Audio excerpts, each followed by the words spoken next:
and Mark had been inseparable since childhood. They grew up in the same neighborhood, played on the same sports teams, and shared countless memories of adventure, mischief, and laughter. The bond they forged was deeper than most friendships. They were more like brothers.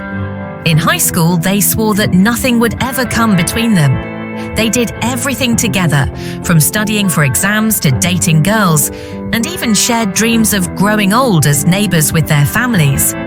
It was the perfect friendship, or so it seemed. As they got older, their lives took different paths. Ethan met Emma during college, a sweet and loving woman who completed him in ways he never thought possible. They got married, building a life filled with hope and love. Mark, on the other hand, married a few years earlier and started his family almost immediately. He and his wife had 2 children within the first 5 years of their marriage. Ethan and Emma, however, were not so lucky. While their love for each other was strong, they faced an obstacle that neither of them had anticipated. They couldn't conceive a child. At first, they tried not to worry, thinking it would happen when the time was right. But as years passed, the joy of others' children only deepened the ache in their hearts. Ethan saw the way Emma's eyes softened with sadness every time Mark and his wife brought their children over for a visit. Emma wanted children so badly, and Ethan felt powerless. After years of trying naturally, they decided to see a doctor. Ethan underwent numerous tests, and when the results came in, they received a devastating blow. Ethan had a low sperm count. The news hit him like a freight train. He felt less of a man, inadequate, like he had failed the woman he loved most in the world. The doctor gave him medications and suggested further treatments, but nothing seemed to work. Every attempt at conceiving only led to more disappointment, and it wasn't long before people started to notice. Friends, family, and even acquaintances began to whisper about Emma behind her back, implying that something must be wrong with her. Ethan could see the toll it was taking on her. People mocked her, made her feel less of a woman because she couldn't bear children. Even Mark, though never directly cruel, had a different demeanor around Ethan now. Mark's children were growing, and the gap between their lives was becoming more and more apparent. Ethan's home remained quiet and childless, while Mark's house was full of the sounds of laughter and joy. The weight of it all crushed Ethan's spirit. He saw no way out. The doctors had said there was still a chance, but time was running out, and the emotional toll on Emma was becoming unbearable for both of them. That's when a dark, twisted idea began to form in Ethan's mind. One evening, Ethan sat down with Emma at their kitchen table. The tension between them had grown so thick that it was suffocating, and he knew he needed to say something. But what he was about to suggest would change their lives forever. "Emma," he began softly, reaching for her hand across the table. His voice cracked as he spoke. "I know how much you want to be a mother. I see it in your eyes every day, and it breaks my heart that I can't give that to you."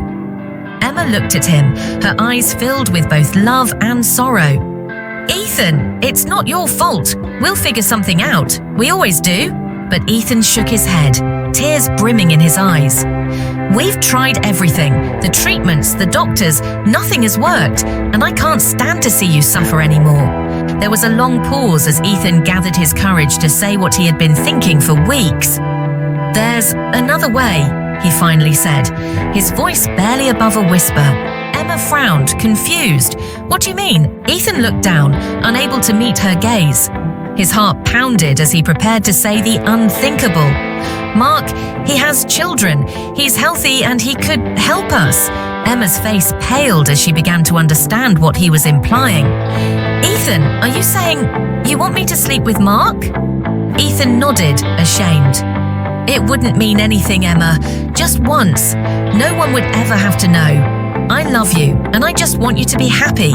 I want you to have a child, and if I can't give that to you, maybe Mark can." Emma recoiled in horror, tears welling up in her eyes. "Ethan, how can you even suggest this? You're my husband. I love you. How could you ask me to betray our marriage like that?" "I'm not asking you to betray me," Ethan said quickly, trying to calm her. "I'm asking you to do this for us, for our future. I know it sounds crazy, but I don't see any other way. It would just be one time. You'd be a mother, and we could move past this." Emma was speechless. The man she had loved for years was now asking her to sacrifice everything she held sacred in their marriage. She felt betrayed, not just by the suggestion, but by the fact that Ethan had even considered this in the first place. In the end, after much emotional turmoil and manipulation from Ethan, Emma found herself reluctantly agreeing, convinced that it was her last hope to become a mother. One evening, Ethan invited Mark over for drinks. They sat together, reminiscing about old times, their laughter masking the heavy burden Ethan carried.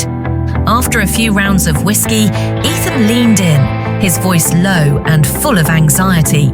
"Mark," he began, "I need to ask you something huge." Mark, slightly buzzed and concerned by Ethan's serious tone, set his glass down. "What's going on, man?" Ethan hesitated, his hands trembling.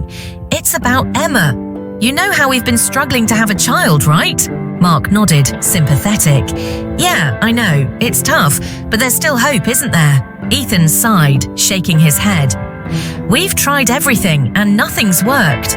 The doctors say it's because of me. My sperm count is too low." Mark frowned, unsure of where this conversation was going. "I'm really sorry, Ethan, but why are you telling me this?" "Because," Ethan said, his voice thick with emotion, "you can help us." Mark leaned back, confused. "Help you how?" Ethan's eyes filled with desperation as he finally said the words. "I need you to sleep with Emma." Mark stared at Ethan in stunned silence. He couldn't believe what he was hearing. "What the hell are you talking about?" "I know how it sounds, but listen," Ethan pleaded. "Emma and I want a child so badly, and I can't give that to her. But you're healthy. You have kids already. You could help us. It would be our secret just this once. No one would ever know. Please, Mark, I'm begging you." Mark was horrified. "Ethan, you're out of your mind. You want me to betray you, to betray Emma? This isn't just about having a kid. It's about trust, about loyalty. You can't seriously think this is the answer." But Ethan continued to plead, telling Mark that it was the only way to save his marriage, that Emma wanted it too, that it was all for their future. Reluctantly and against his own moral judgment, Mark agreed, believing that he was somehow helping his friend. A few weeks later, Emma found out she was pregnant. What should have been a joyous moment was overshadowed by guilt, confusion, and a growing sense of dread. Ethan was overjoyed, believing that everything had gone according to plan. But the secret weighed heavily on Emma's heart, and Mark felt the same. As the months passed and Emma's belly grew with the life inside her, Ethan's excitement became all-consuming. Despite the unconventional way it had happened, he was thrilled about the baby. Every morning, he would kiss Emma's stomach and talk to their unborn child as if it were already there in his arms. His desperation from before seemed to vanish, replaced by joy and anticipation. He showered Emma with love and affection, convinced that their child would fix everything that had been broken in their marriage. Ethan attended every doctor's appointment, beaming with pride as he watched the sonograms, his eyes filling with tears of happiness. He eagerly set up the nursery, buying every baby gadget imaginable and spending hours painting the room in soft pastel colors. To the outside world, Ethan appeared to be the perfect father-to-be, and his enthusiasm seemed boundless. But Emma couldn't shake the unease that lingered in her heart. The way the baby had been conceived through lies, betrayal, and manipulation made her question the very foundation of her marriage.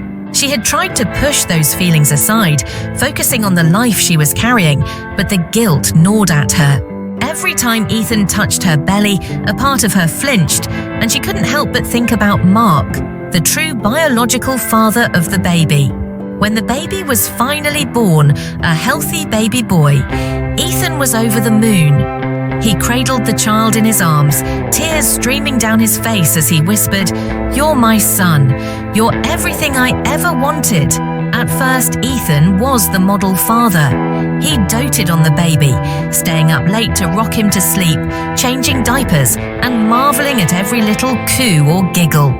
He proudly introduced their son to everyone, as if the baby had erased all the pain and strife of the past. But as the days turned into weeks, subtle cracks began to appear in Ethan's behavior. There was a nagging insecurity within Ethan that he couldn't shake. The knowledge that he wasn't the baby's biological father began to eat away at him. No matter how much he tried to bond with the child, a tiny voice in the back of his mind kept whispering, "This isn't your baby." He started becoming overly possessive, trying to assert his role as the real father. Ethan became obsessed with keeping everything perfect: his family, his marriage, and his relationship with the child. His obsession slowly turned into paranoia. Every time Emma held the baby, Ethan would watch her closely, wondering if she thought about Mark. Every time the baby cried, Ethan would grow anxious, feeling as if he wasn't doing enough. He became irrationally jealous, even snapping at Emma if she spoke with Mark, who had tried to distance himself from the entire situation. Ethan's behavior grew more erratic, and what had started as excitement and love became possessive fear. Emma noticed the changes but tried to ignore them, thinking Ethan was just overwhelmed by new fatherhood. But things escalated when one evening, while Ethan was rocking the baby to sleep, he stared at the child's face for a long time. The baby's eyes, the shape of his nose, the little expressions. Ethan began to see subtle resemblances to Mark. Panic welled up inside him. No matter how much he tried to convince himself, he couldn't escape the truth that was staring him in the face. This baby was not his. As the months went by, Ethan's growing anxiety over the baby's true parentage began to take a toll on him. While he loved the child dearly and did everything to be a good father, the nagging doubts in his mind became unbearable. Every time the baby smiled, he found himself studying the child's features, searching for any resemblance to Mark or even to himself. One evening, while Emma was out running errands, Ethan sat alone with the baby. As he gazed into the child's wide, innocent eyes, something inside him snapped. He couldn't take the uncertainty any longer. Driven by desperation, Ethan made a decision. He would do a DNA test. Ethan waited anxiously for the results, not knowing what he hoped for anymore. If the baby was Mark's, it would confirm everything Ethan had feared, but it would also give him some sense of closure. But what if the baby wasn't Mark's? The uncertainty ate away at him until the day the results arrived. With trembling hands, Ethan opened the envelope. As his eyes scanned the report, his heart skipped a beat. The words on the page seemed surreal. Paternity excluded. Ethan is not the biological father. Ethan stared at the paper, numb. The baby wasn't his, but what shook him to his core was the second result. Mark wasn't the father either. That night, when Emma returned home, Ethan could barely contain his emotions. He confronted her immediately, his voice shaky and full of anguish. "Emma," he said, thrusting the DNA test results into her hands, "you need to explain this. The baby isn't mine, and it's not Mark's either." Emma's face went pale as she stared at the paper. Her hands trembled, and she looked up at Ethan, her eyes wide with shock. "Ethan, I don't understand. I thought Mark was the father." Ethan shook his head, anger and confusion swirling inside him. "Who is the father, Emma? Who did you sleep with?" Tears welled up in Emma's eyes. "Ethan, I swear I never slept with anyone else. It was only Mark. I didn't want to do it, but you begged me to. And now I don't know what's going on." Ethan took a deep breath, his mind racing. Nothing made sense anymore. How could the baby belong to neither of them? Desperate for answers, Ethan and Emma went back to the doctor who had overseen Emma's pregnancy, hoping that medical records or tests could provide some clarity. After days of tense waiting, the truth was finally revealed. It turned out that there had been a mix-up at the fertility clinic where Emma had undergone her initial tests. Emma had been artificially inseminated by mistake using a stranger's sperm. The clinic had made a catastrophic error, and neither Ethan nor Mark had been the biological father of the child. The revelation stunned both Ethan and Emma.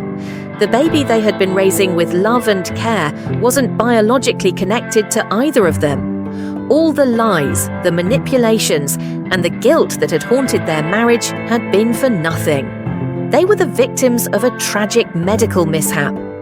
In the weeks that followed, Ethan and Emma struggled to process the situation. The baby wasn't a product of betrayal, it was a mistake, but it was still the child they had loved and cared for from the moment he was born. Ethan, despite the initial shock, realized that his bond with the baby was stronger than biology. The love he had for the child was real, and that mattered more than anything. In a way, the truth freed him from the crippling jealousy and resentment he had carried for so long. Together, Ethan and Emma made the difficult decision to raise the child as their own. The journey had been painful, and their marriage was still fragile, but the baby had become a symbol of hope for them, a reminder that love could survive even the most unexpected twists of fate. In the end, Ethan realized that family wasn't just about blood. It was about the people who stayed, who loved, and who forgave.